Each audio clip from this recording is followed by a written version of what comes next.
बैठा बैठा। मैंने इसके ऊपर भी टाइट किया ना आधा था, तो उसके ऊपर वो जो पन्ना सा लगा नहीं आता, वो उतरने लग गया था उसमें हवा भर की। समझ रहा है? इसका मतलब है कि वो स्क्रीन पे लोड पड़ रहा है, तो मैं ज़्यादा करता हूँ स्क्रीन जब वो ग्लास गार्ड लगाते थे साथ में, ग्लास गार्ड बिल्कुल लगता ही नहीं मिलता है इसमें। ना, इस पे वो लेमिनेशन करती है। लेमिनेशन की आती है। इसका मतलब ये गिरा तो सीधा टूट नहीं है। नहीं, कवर बहुत स्ट्रॉन्ग है इसका। अच्छा, इसका कवर बहुत स्ट्रॉन्ग है। हाँ, स्क्रीन से सीधा गिरा ना, ऐसे कोई तिक्की चीज लग गई फिर टूट जाएगा। नहीं तो टूटता, नहीं तो चारों तरफ से कवर है फोन। चलो कोई नहीं, कर रहे हैं start.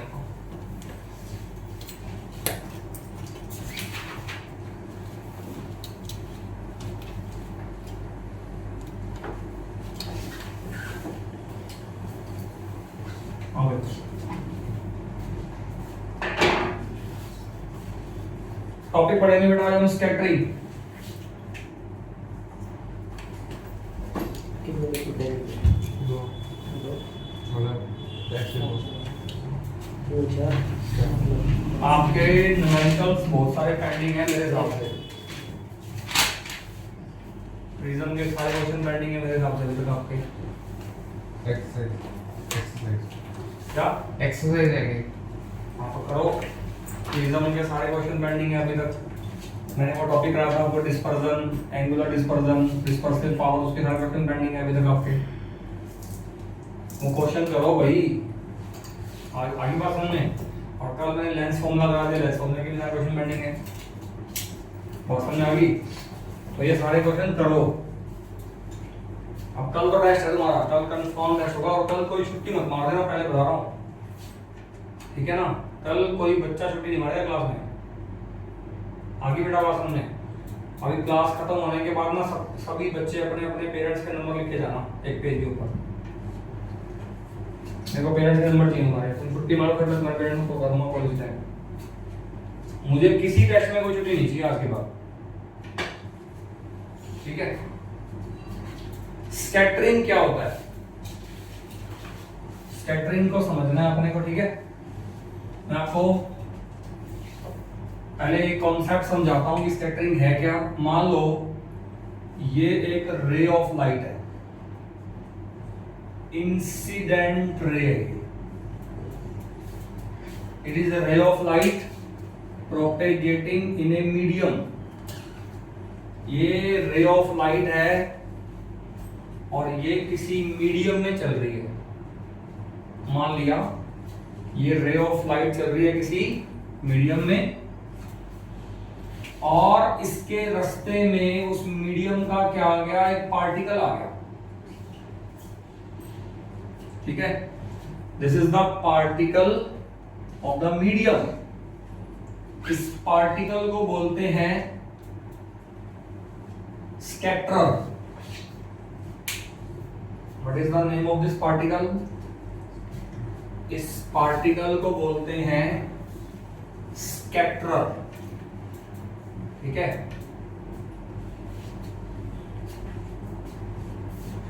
This particle is called scatterer. अब क्या होगा बताओ? ये इंसिडेंट रे इस पार्टिकल से टकराई। अब टकराने के बाद यहां पर दो केस हो सकते हैं, ठीक है? टकराने के बाद केस 1 क्या हो सकता है? ऐसा हो सकता है कि ये जो इंसिडेंट रे है ये पार्टिकल से टकराए और पार्टिकल से टकरा के किसी भी डायरेक्शन में चली जाए। मतलब कोई लॉ नहीं होगा यहाँ पे होके। अभी आप ऐसा नहीं कह सकते कि ये इसी डायरेक्शन में जाएगी। It can go in any direction. हो सकता है ये वापस ऐसे मुड़ जाए, हो सकता है ये इधर चली जाए, हो सकता है ये इधर चली जाए।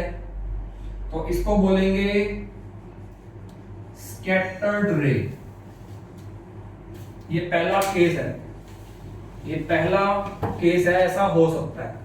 और केस 2 क्या है? दूसरा केस क्या हो सकता है कि ये रे आ रही थी इसके रास्ते में एक पार्टिकल आ गया मीडियम का स्कैटर, और अब ये रे क्या हो गई, ये रे इस पार्टिकल से टकरा के बहुत सारी रेज में टूट गई, और वो बहुत सारी रेज कोई ऐसे गई, कोई ऐसे गई, कोई ऐसे गई, कोई ऐसे गई, और ये सारी रेज क्या हैं, स्कैटर्ड रेज है।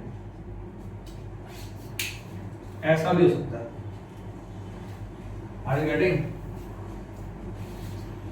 This phenomena is called scattering. This phenomena is called scattering. Scattering phenomena में क्या होता है, ray of light propagating in a medium strikes on a particle of the medium and is deviated from its path or is splitted in a number of rays. Okay, and this phenomena is called scattering phenomena. ठीक है, अगर मैं इसको define करवा दूं तो आप definition में क्या लिखोगे, ray of light propagating in a medium, ray of light propagating in a medium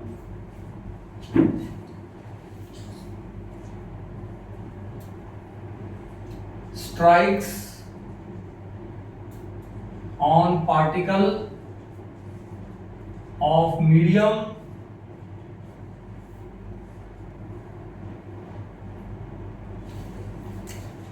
is deviated, ऐसे लिखो, is either deviated from its path or is splitted into a number of rays and all rays can go in any direction. लो, इसको बेटा बोलते हैं scattering phenomena. जैसे आपने एक वो टिंडल इफेक्ट सुना है? Yes, sir. टिंडल इफेक्ट क्या होता है? टिंडल इफेक्ट होता है, मान लो एक कमरा है, इस कमरे में ना ये यहाँ पर एक छोटा सा रोशनदान है सामने, और ऐसा है कि इस कमरे में लाइट सारी बंद कर दी मैंने, इस छोटे से रोशनदान से बाहर से सन की लाइट इस रोशनदान के थ्रू अंदर आ रही है, तो जो लाइट रोशनदान के थ्रू ऐसे अंदर आ रही होगी, उस लाइट के अंदर जो डस्ट के पार्टिकल्स होंगे ना, वो आपके लिए विजिबल हो जाते हैं। ऐसा क्यों हो पा रहा है? क्योंकि वो जो रेज हैं वो डस्ट के पार्टिकल्स पे स्ट्राइक कर करके आपकी आईज में आ रही है स्कैटर्ड हो के। तो जो आपकी आईज में आएगा और जहां से आपकी आईज में आएगा वही चीज आपको दिखाई देगी, तो इसका मतलब वो डस्ट पार्टिकल आपके लिए क्या हो गए, विजिबल हो गए। तो ये सबसे बढ़िया एप्लीकेशन है इसकी, स्कैटरिंग की। Are you getting? है ना? इसका एग्जांपल आप क्या लोगे? फॉर एग्जांपल टिंडल इफेक्ट, है ना? टिंडल इफेक्ट में क्या लिखते हो आप? That dust particles becomes visible in a room in which, in a dark room लिखो बेटा, in a dark room in which sun rays are coming through a ventilator। एक डार्क रूम है, अंधेरे वाला कमरा है, उसमें एक वेंटिलेटर के अंदर से, वेंटिलेटर के थ्रू सन रेज आ रही हैं, और जितनी जितनी जगह से सन रेज आ रही हैं उतनी उतनी जगह में जो डस्ट पार्टिकल्स हैं वो हमारे लिए क्या हो गए, विजिबल हो गए। और ये सबसे बढ़िया एग्जांपल है किसका, स्कैटरिंग का। चलो ठीक है, चलो आगे। स्कैटरिंग क्या होती है समझ में आ गया। आप ये मत सोचना कि सर ये तो रिफ्लेक्शन जैसा दिखता है। मैंने बोला इसमें कोई लोब नहीं होता, रिफ्लेक्शन में लोब भी होते थे। वहां पर आप ये बोलते थे कि ये इंसिडेंट रे है, ये जहां पे टकराई है वहां पे एक नॉर्मल आएगा, तो एंगल ऑफ इंसिडेंस बनेगा, reflected ray angle of reflection बनाएगी। यहाँ पे कुछ भी नहीं है ऐसा। मैंने क्या बोला, ये जो स्कैटर्ड रे है ना, इसका कुछ पता नहीं है मुझे कि कौन सी डायरेक्शन में जाएगी। It can go in this direction, it can go in this direction, in this direction, in this direction, any direction it can go. तो ये रिफ्लेक्शन से बिल्कुल मैच नहीं करता क्योंकि यहाँ पे कोई लॉ ही नहीं है। Are you getting. और दूसरी बात, मैं जितना बड़ा पार्टिकल दिखा रहा हूं उतना बड़ा तो पार्टिकल होता भी नहीं, छोटा ही होता है। ठीक है, चलो ओके, अब आगे बढ़ो। स्कैटरिंग की डेफिनेशन हो गई, एग्जांपल हो गया।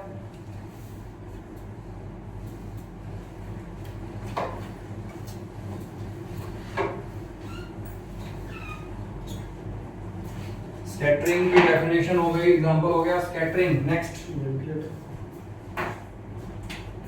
एक फॉर्मूला बताता हूं आपको। ये है इंसिडेंट रे, ये है स्कैटर्ड, ये है स्कैटरर, और ये कौन सी रे है, स्कैटर्ड रे है।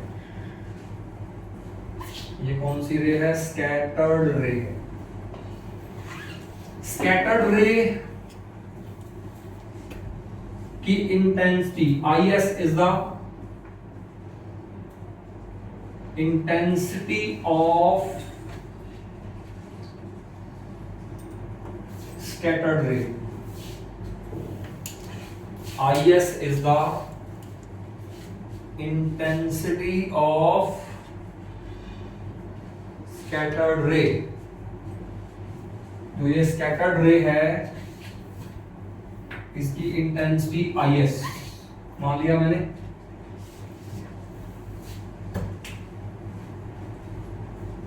जो स्कैटर्ड रे की इंटेंसिटी है वो लैम्डा की पावर 4 के बेटा क्या होगी, इनवर्सली प्रोपोर्शनल होगी।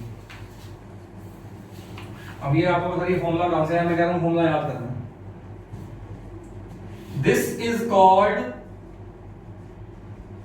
रेले क्राइटेरिया। रेले साइंटिस्ट का नाम है,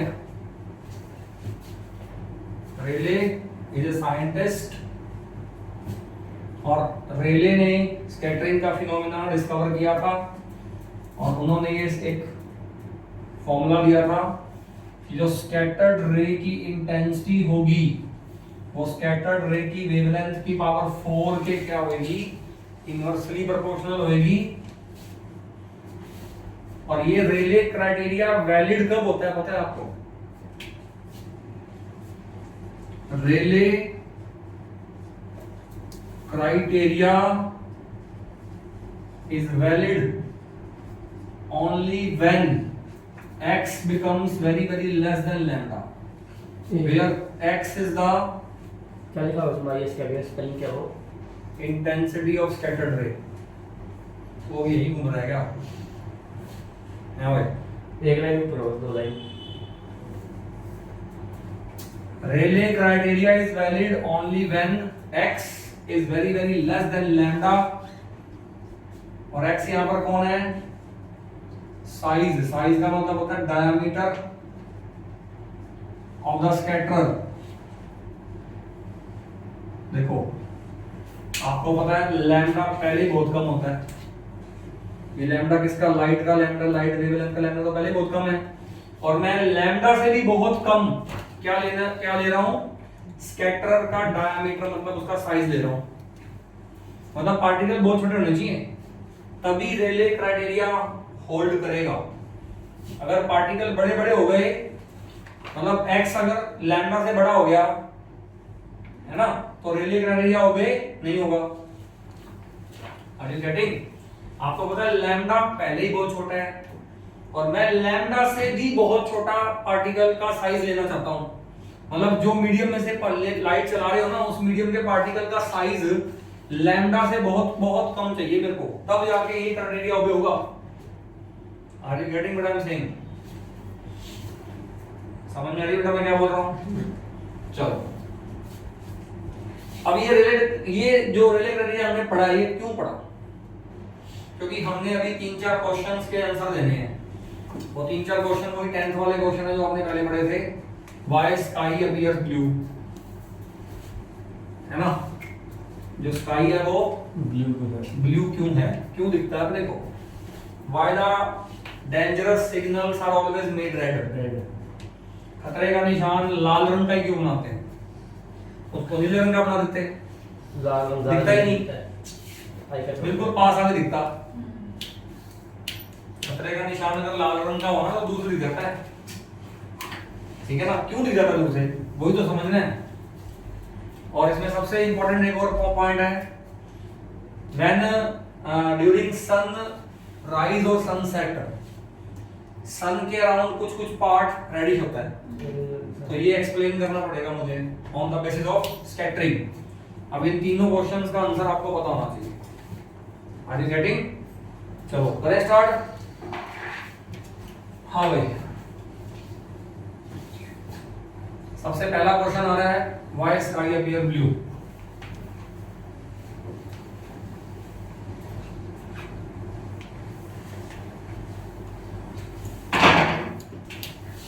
सबसे पहला क्वेश्चन आ रहा है बेटा, व्हाई स्काई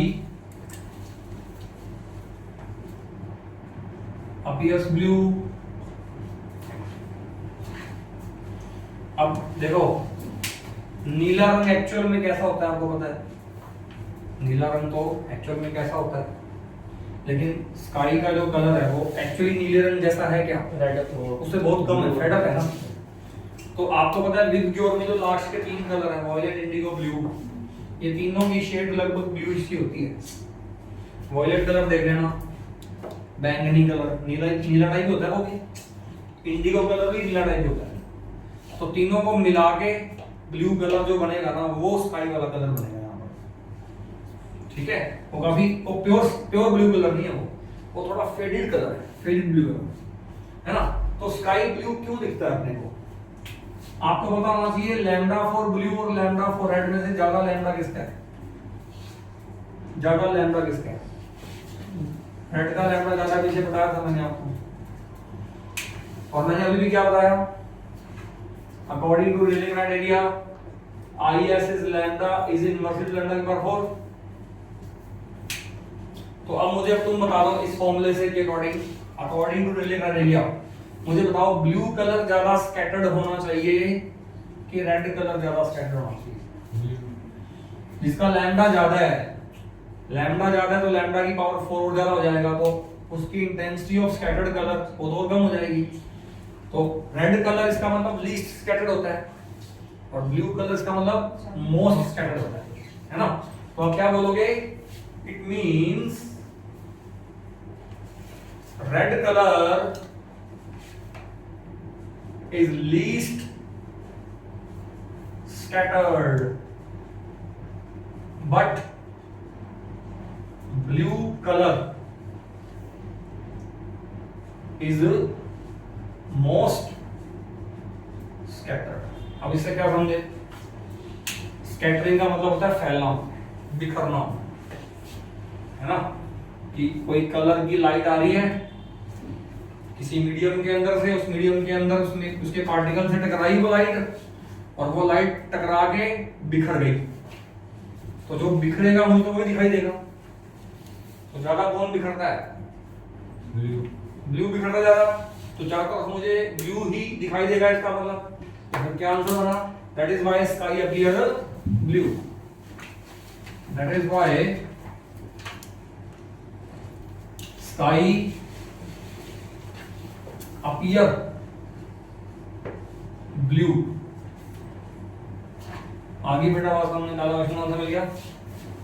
पहले क्वेश्चन का आंसर मिला नहीं मिला? Yes, sir. दूसरा क्वेश्चन क्या कहता है? Why danger signal are made red? अब इसका आंसर इसका उल्टा बिल्कुल उल्टा है। मान लो आप कार पे जा रहे थे, कार की स्पीड थी 100 किलोमीटर प्रति घंटा। कम नहीं होती स्पीड, बहुत ज्यादा स्पीड होती है। मान लो 2 किलोमीटर या 1.5 किलोमीटर पे कुछ था, कोई डेंजर था सड़क पे, और साथ में जो डेंजर का सिग्नल का कलर था वो ब्लू था, तो क्या होगा? क्या वो दूर से दिखाई दे जाएगा आपको ब्लू कलर वाला? ब्लू कलर जब चलेगा, आप तो 2 किलोमीटर 1.5 किलोमीटर दूर हो, अभी तो आपकी गाड़ी तो 1.5 किलोमीटर दूर है, तो वो सिग्नल से ब्लू कलर चला रास्ते में, और रास्ते में बिखर गया वो, तो आप तक तो पहुंचा ही नहीं, और अगर आप तक नहीं पहुंचेगा तो आपको दिखाई तो ना देगा वो, आपको तो वही दिखाई देगा जो आपकी आंखों में आ जाएगा। Are you getting what I am saying? इसका मतलब अगर रेड सिग्नल रेड कलर का वो होता तो रेड कलर वहां से चलता और वो बिखरता नहीं, वो कम बिखरता है एज कंपेयर टू ब्लू, तो वो आपकी आंखों में जल्दी पहुंच जाता। मतलब दूर तक, अभी अभी गाड़ी दूर होती तो दूर तक ही पहुंच जाता वो, तो आपको दूर से ही रेड कलर का सिग्नल दिखना स्टार्ट हो जाता, तो आप गाड़ी को कंट्रोल कर लेते पहले ही। That is the reason. बात समझ आ गई? सिंपल सी बात है। तो इसका उल्टा आंसर होना बेटा बिल्कुल। आप क्या बोलोगे? आप फिर से कहोगे lambda of red is greater than lambda for blue from Rayleigh criteria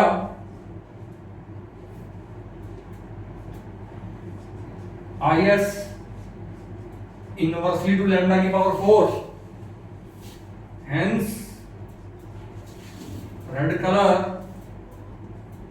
is least scattered, so danger signal are made red. So the danger signal are made red. बिल्कुल सिंपल सा आंसर है इसका। तीसरा क्वेश्चन आ रहा है, why clouds appears white?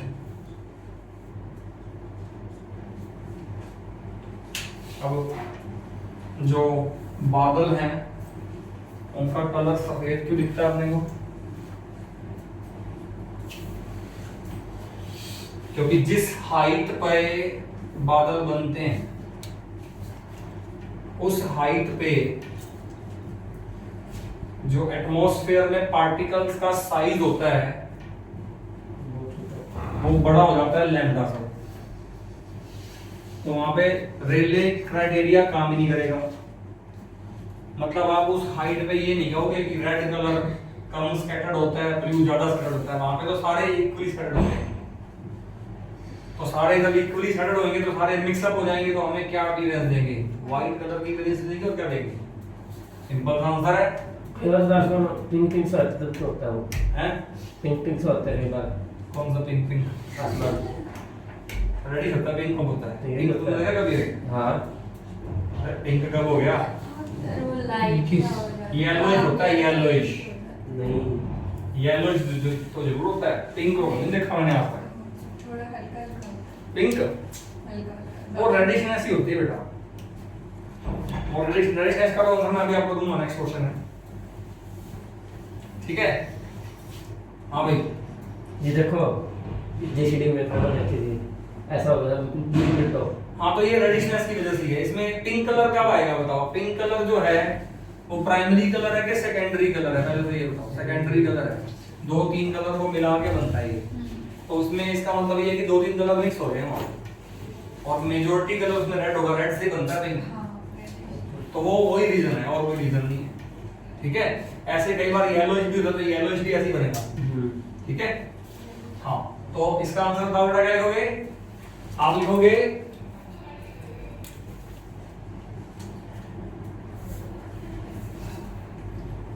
the height at which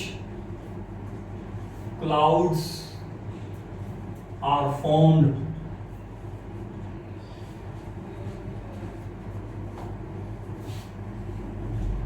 There exist particles in atmosphere for which Rayleigh criteria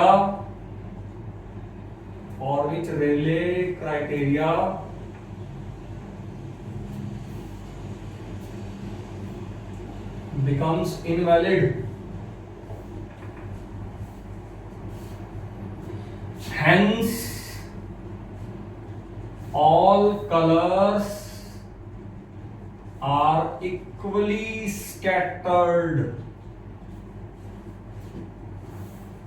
and merge together to give white appearance of the cloud. ठीक है। हमारे तो बादल काले भी होते हैं, तो पानी में जाता है उसमें। तो काले क्यों हो रहे हैं?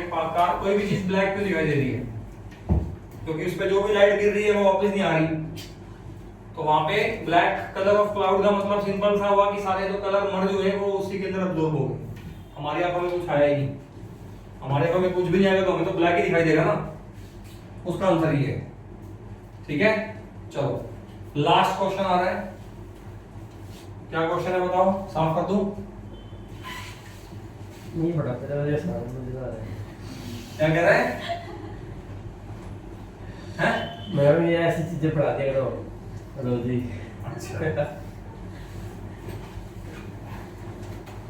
मतलब जो रोज पढ़ाता हूँ तो समझ नहीं आता। आपको तो है ये वही मतलब हुआ फिर। अब मैं तो जो पढ़ाऊँ मेरे को तो वही पढ़ाना है जो सिलेबस में होगा। मैं अपने आप टॉपिक कैसे बना लूँ पढ़ाने के लिए? ये तो कोई बात नहीं है ना। क्वेश्चन सुनो। ये क्वेश्चन सर एक नंबर में है ना उसे ना। हाँ, एक 1 मार्क्स में मैक्सिमम 2 मार्क्स में आएंगे बस। Why small region around sun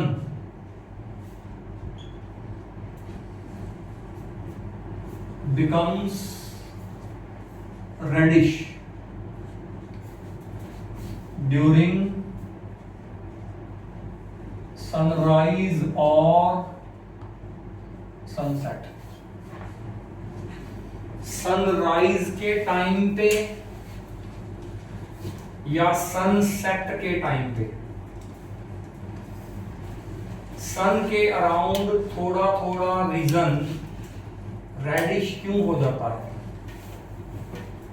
ठीक है, तो इसका आंसर अब दिया जाएगा डायग्राम बना के। इसका आंसर डायग्राम बना के आपको समझ में अच्छी तरह से आ जाएगा इसका क्या कारण है। आकाश नीला क्यों था? क्योंकि हमने कहा था नीला रंग ज्यादा बिखरता है, रेड तो बिखरता ही नहीं। लेकिन अब तो आकाश हल्का हल्का रेड भी हो गया, तो उसका मतलब रेड कलर में बिखरा हुआ, तो ही तो रेड हुआ है वो। नहीं बात समझ आई? तो यहाँ पर रेड कलर कैसे बिखर गया वो समझना है, वो समझना। ठीक है, चलो तो उसके लिए डायग्राम बनाते हैं। You know that this is earth, ये अर्थ है, और मान लो ये एक लाइन है जो अर्थ को टच करके जा रही है। This line is called horizon. ऐसा डायग्राम पहले भी बनाया था मैंने। This line is called horizon. अब सनराइज के टाइम की बात करता हूं। मान लो सनराइज कर रहा है, ये सन है, सन जस्ट राइज हुआ ही है अभी, मतलब अभी ये लाइन से जस्ट ऊपर आया ही है, अभी सन जस्ट राइज हुआ है। एक तो ये सनराइज के टाइम की बात है, और जब सन दोपहर में आएगा तो दोपहर में। हमारे हिसाब से अगर हम यहाँ रहते हैं तो हमारे लिए दोपहर में कब आएगा सन? जब सन यहाँ हो जाएगा। ये सनराइज का टाइम है, ये सन राइज का टाइम है, और ये नून का टाइम है, दोपहर का टाइम है, और ये सन सेट का टाइम हो जाएगा। सनराइज वाला समझ लो, सेट वाला अपने समझ आ जाएगा। और आपको पता है अर्थ के चारों तरफ क्या है? एटमॉस्फेयर है। सन अर्थ के चारों तरफ क्या है? एटमॉस्फेयर है। ठीक है, अब आप सोच के देखो, जब सनराइज हो रहा था तब भी सन से रेज आ रही थी हमारे पास, आ रही थी ना। और अब जब दोपहर को सन है तब भी रेज आ रही है हमारे पास। मान लो हम यहां रहते हैं, हम यहां कहीं रह रहे हैं, तो हमारे पास रेज सनराइज के टाइम पे भी आ रही थी और दोपहर के टाइम पे भी रेज आ रही है हमारे पास। तो आप इस डायग्राम को देख के मेरे को ये बता दो कि सनराइज के टाइम पे जो रेज आ रही थी हमारे तक और दोपहर के टाइम पे जो रेज आ रही है हमारे तक, दोनों में से कौन सी रेज हैं जिनको एटमॉस्फेयर के अंदर से ज्यादा डिस्टेंस चलना पड़ रहा है? डायग्राम बता देगा आपको। राइज के टाइम पे इतना डिस्टेंस, नून के टाइम पे इतना डिस्टेंस। तो सोच के देखो, जब रेज को एटमॉस्फेयर के अंदर से ज्यादा डिस्टेंस चलना पड़ेगा तो इसका मतलब रेज को पार्टिकल्स का सामना भी ज्यादा करना पड़ेगा। मतलब इसके रास्ते में ज्यादा पार्टिकल्स आएंगे, तो ज्यादा पार्टिकल्स का सामना करने की वजह से जो रेड कलर जो हम कहते हैं कि कम स्कैटर्ड होता है, वो भी हल्का हल्का स्कैटर्ड हो जाएगा, क्योंकि पार्टिकल ज्यादा आ रहे हैं उसके रास्ते में भाई। तो इसका मतलब रेड कलर भी हल्का हल्का यहां पर क्या होगा? स्कैटर्ड होगा। तो अगर हल्का हल्का रेड कलर स्कैटर्ड होगा तो फिर हमें भी हल्का हल्का यहां पर क्या दिखाई देगा? रेडिशनेस दिखाई देगी। और क्या, बस इसका ही आंसर। ये बात समझ में आई? अब आपको यही आंसर लेना है, यहां पर आपको यही लाइन, 2 लाइन लिखनी है बस। अब क्या कहोगे? Rays of light coming from sun during sunrise or sunset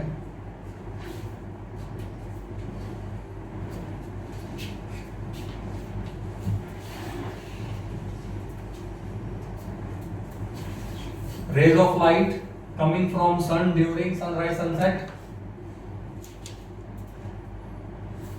have to travel more distance through atmosphere, have to travel more distance through atmosphere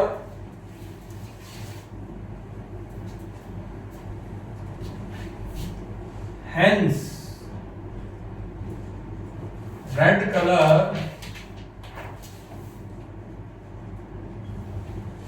will also be scattered in little amount.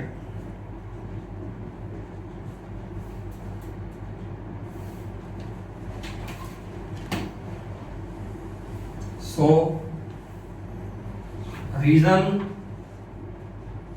around sun becomes reddish। बस इतनी सी बात है, कोई ज्यादा घुमाना फिराना नहीं है बात को, लंबा नहीं करना लेंथ को, आंसर को टू द पॉइंट बात करनी है बेटा बिल्कुल। तो ये था स्कैटरिंग का टॉपिक। बेटा टाइम क्या होगा? 50। टाइम बताओ मुझे, टाइम दिखाओ मुझे क्या होगा। ये रहा,